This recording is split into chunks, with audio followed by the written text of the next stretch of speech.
I'm TarotOracle, and I've been doing IT, software development, for almost 30 years. So I wanted to sort of give you an idea of how to lock down your tarot readings, lock down your stuff online a little bit. You don't have to. Some of these are common sense. You've seen all of these before. I do have a few things you probably haven't seen before. But at the end of the day, these are just common sense things. Now, obviously, there are 10,000 more things you can do. It depends upon your level of paranoia. So I'm assuming you're not that paranoid. You're just going to do a few common sense things. The other thing to say is you don't have to do any of this. This is completely unnecessary. If you don't want to do it, then don't do it. So let's talk about staying safe online. We're going to discuss email safety. Secure your tarot communications. Protect your YouTube from hackers, get some better passwords, safe private tarot readings, hiding your physical address, lock down your social media, and general tips and tricks. Let's get started. First thing we want to do is lock up emails. My main suggestion here is to never correspond with people. Don't email, reply, don't give people your YouTube Gmail address. Don't do it, because they now have your email address to log into your YouTube, and they can brute force your password, hack your password, social engineer your password from you, or a bunch of different other ways to get in. Your best bet is to use a different email for correspondences. For example, my YouTube email is unknown. My correspondence email that I'm going to reply to you and schedule readings is going to be tarotandcoffee@gmail.com. So obviously there's a distinct difference between your real email and the email that you put out there for the world. Why give them your actual email? Why not just give them something else? And if somebody finds it, somebody tries to hack it, if somebody does get in, now all they see is a couple of private readings and tarot trades or something like that. They don't have full access to your YouTube, which is bad. The other thing is to use a long password. Obviously something like you see on the screen. You want numbers, you want symbols, you want numbers with symbols, you want words. Make it easy to remember. Don't do, G497 lowercase LACTR915M. Don't do all that. You put a name with some numbers, with some characters, and interdisperse them randomly between each other. You don't have to don't use these passwords. These are not my passwords, by the way. The other thing you can do is get a password manager. Now, there are good and bad things about a password manager. What is that, you ask? And that's something you can put on your phone that'll generate these kind of passwords for you. And it'll remember them for you. And you can run it on your PC. It'll copy paste it for you into your phone, into stuff. Obviously, it has an internet connection, so you're going to have to trust it not to give anybody your passwords, or not to send the passwords to the developer, or, there's all sorts of risks involved. It depends again upon your paranoia factor. But your best bet is to just have a password like this. It's long, it takes forever, it'd be very difficult to hack. A good password makes everything better. The other thing you can do is two-factor authentication with your YouTube Gmail, with all of your Gmail. Make two-factor authentication so that when anybody logs in, you get a note. If anybody logs in from a new IP address, you get a note, and they let you know, and they want approval before you can continue. The other thing I recommend is a VPN when emailing. Now, should you use a VPN all the time, even when you're streaming, even when you're making videos, no matter what you're doing? That's a internet hog. Not literally. Somebody's going to argue that that's not a ton of bandwidth. If you have the bandwidth and if you really want to, and it's reliable enough, sure, why not? But, just at a minimum, when you're exposing your IP address to the world, it's better to use a VPN. And you got free VPNs, which some are really iffy and questionable. And then you got the paid VPNs. So it's a matter of trust. Again, we're back to trust. Do you trust this software? do you trust where the VPN is going to route you? And by the way, VPN stands for Virtual Private Network. It basically uses a set of servers so that people can't backtrack to where you are. So that's how VPNs work. And it's pretty simple. Nowadays, it's really simple. You just install it and you ignore it. In the old days, they were much harder. But now, it's super simple. They handle all of it for you. And there's some great VPNs out there. At a minimum, use one when emailing. And again, we're back to two-factor authentication. It's simple, it's free, it's easy, and it locks down your account. It locks down your YouTube account. It locks down, I think Facebook has, everybody I think has two-step verification now. Some people can use the Google Authenticator. Some services use that. Some services have their own authenticators, etc. But basically just use one of those just to be safe. It's so simple. Free, takes 2 seconds.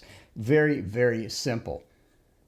The other thing I would recommend is don't load images in your Gmail unless you absolutely need that. So when an email is embedded, basically here's how it works. I can host an image somewhere and put a log on it, and then send you an email with that little bitty image in it. It doesn't have to be a big image.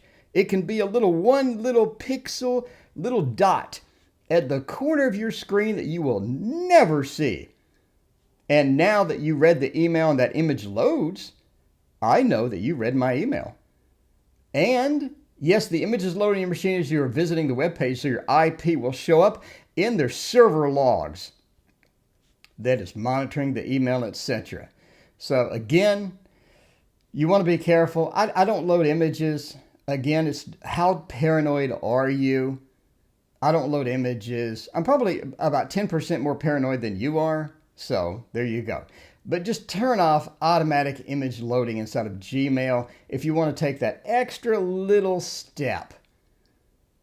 The other thing I would recommend is get a Google Voice number, so you don't have to expose your real phone number to the world. You don't want to expose your real phone number to the world. So what is a Google Voice, you ask? It's basically a phone number on Google. They own it. And they can forward it to you. They can forward it to your real phone.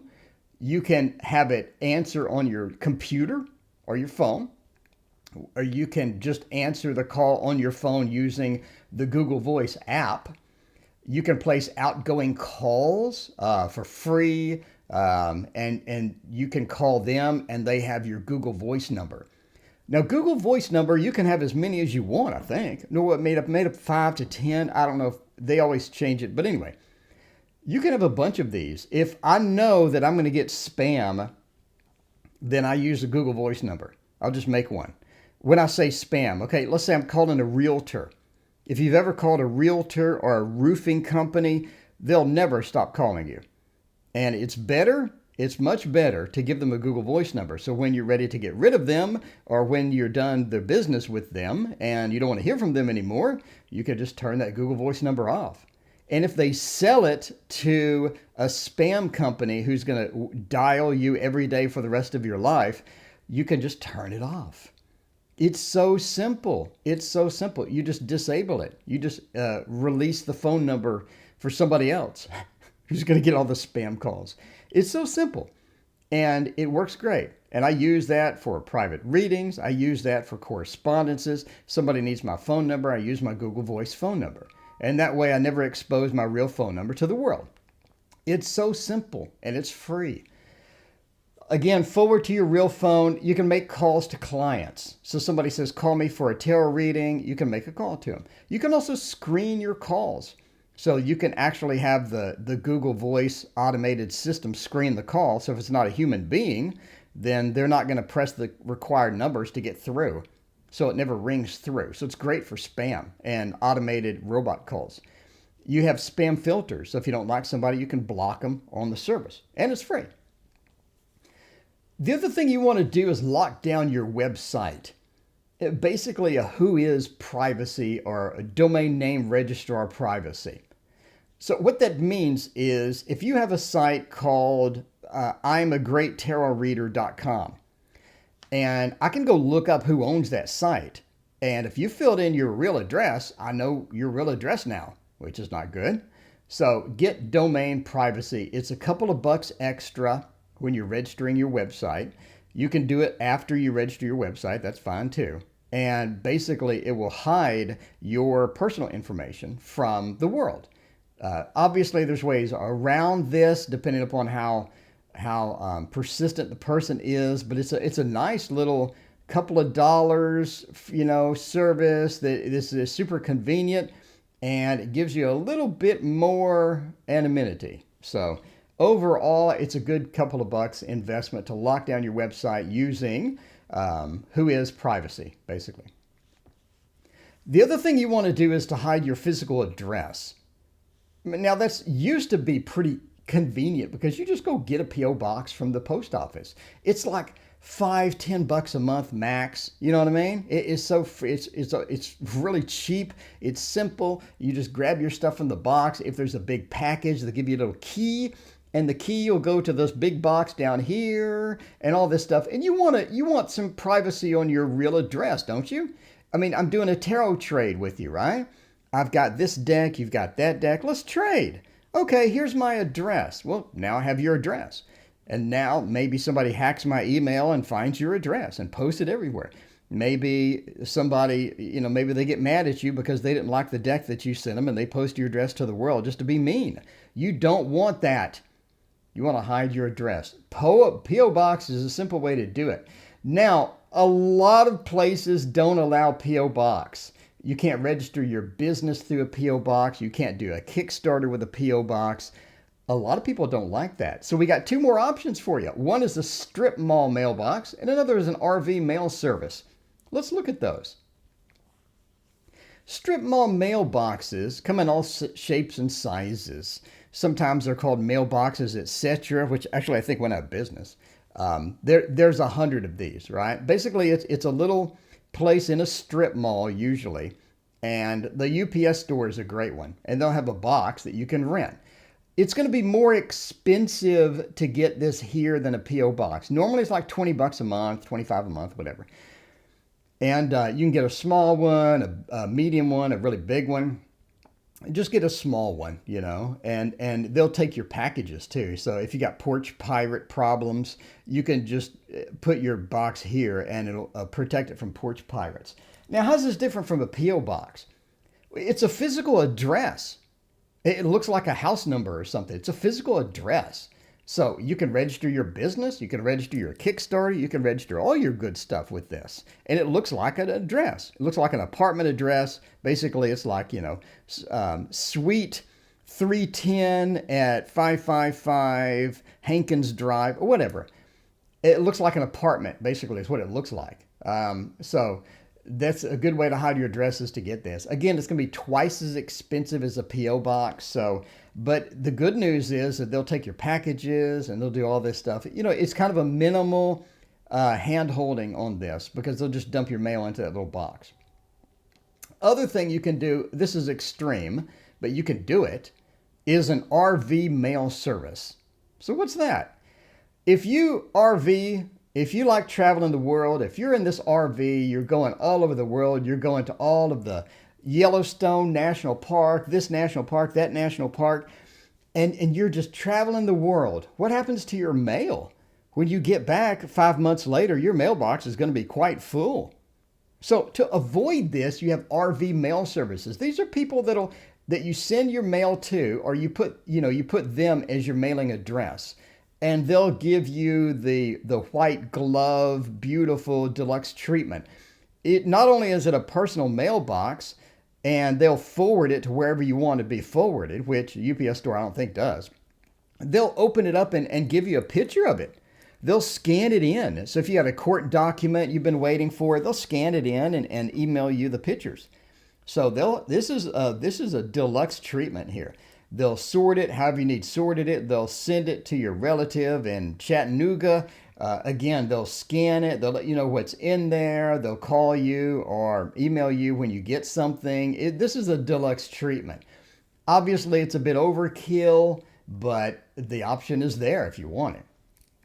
The other thing I recommend, especially if you're making money and you have a little business, is to have a separate bank account. Not only is that good for tax purposes, right? So you could just hand over your entire bank account statements without any reprisal from anything going on in your real bank account or whatever, because all of a sudden, you don't want to like mix and match, and now you got to sort, now you got to look, now you got to scan, now you got to figure out what you're going to use this for. Pay everything is going to bank account now, which is terrible. That's terrible. PayPal is going to pay into your bank account. Zelle, Cash App into your bank account. One of the problems now is eBay now wants a bank account. Everybody wants your bank account. And if you give them your real bank account, now all of a sudden you're having problems doing any accounting and bookkeeping. Everything is a mess. Have a separate bank account. It's so easy. You can get a debit card for that account. Use that for your business. I mean, anything basically a separate bank account is going to be key, especially now that everybody wants your bank account, including eBay. It's so weird, man. Other thing you can do, this is personal preference. Again, how paranoid are you? How paranoid are you, my friend? You got a lot of privacy settings all over the place in Facebook and Instagram. And I know what you're saying now.